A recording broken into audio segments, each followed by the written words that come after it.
Did Hugging Face just pull a plot twist on the robotics industry for just $299? While the world's racing to build billion-dollar humanoids, Hugging Face quietly launched a palm-sized robot that anyone can build, program, and deploy. No secret labs, no VC billions, just open-source code and a screwdriver. But let's not get carried away. Is Reachy Mini a real industry disruptor, or just an adorable STEM toy? Today, we're breaking it down. No hype, no hand-waving, just facts, features, and what this actually means for the future of robotics. So, what exactly did Hugging Face just release? It's called the Reachy Mini. A small, desktop-friendly robot with a big mission: democratize robotics. Built with modular parts, running on a Raspberry Pi 5, and fully open source from top to bottom, it's priced at just $299. Now compare that to Tesla's Optimus robot, reportedly costing over $20,000 per unit, or Boston Dynamics Spot, which retails for $75,000. Reachy Mini isn't here to compete with the hardware. It's here to challenge the paradigm. And it's not Hugging Face's first step into hardware. They acquired Pollen Robotics back in April, and this is the first real outcome of that acquisition. But here's what makes this robot more than just a gadget. It directly integrates with Hugging Face's platform. That means you can use spaces, share models, deploy new behaviors, and iterate live. The same way developers do with language models and vision apps. This is robotics for the era of APIs and open ecosystems. So let's talk specs and capabilities. Reachy Mini stands about 11 inches tall. It doesn't walk or grasp objects. It's not that kind of robot, but it's expressive.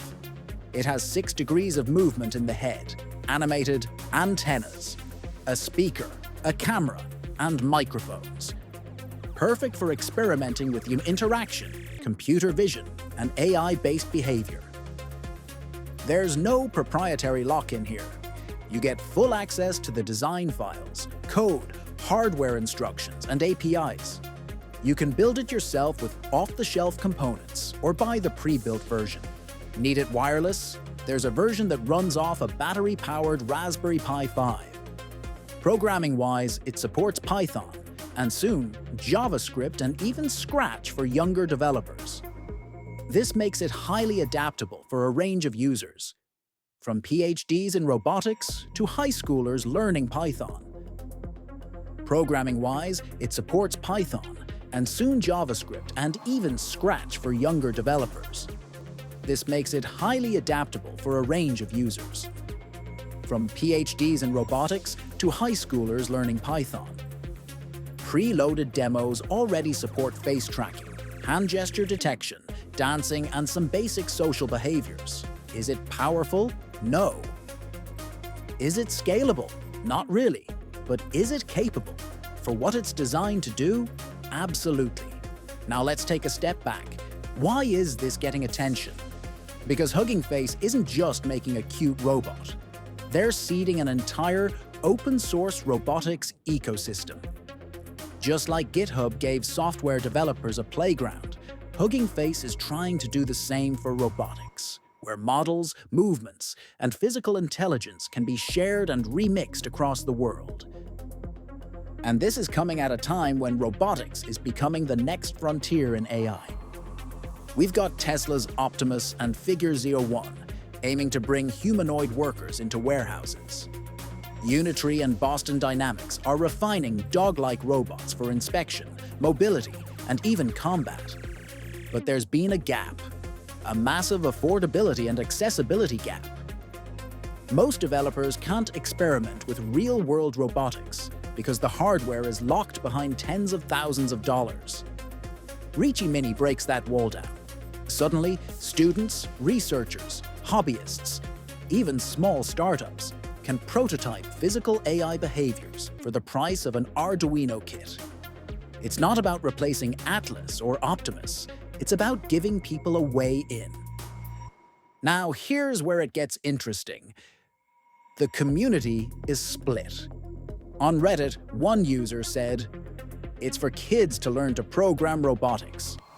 Another countered, "This is definitely not going to disrupt the entire robotics industry." And honestly, both points are valid. This isn't a threat to Boston Dynamics. Reachy Mini isn't going to replace industrial arms or serve in hospitals. But it could do something equally disruptive: create a generation of roboticists who can tinker, test, and build from home. Much like how Raspberry Pi ignited the DIY computing boom, this could become the Raspberry Pi moment for embodied AI. Let's be clear about what this robot isn't. It doesn't have arms. It can't navigate a room.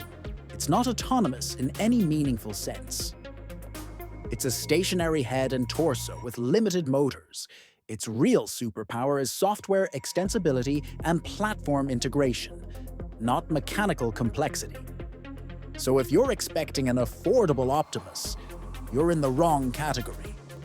This is a developer platform, a teaching tool, a prototyping base for interaction, behavior modeling, and embodied AI logic.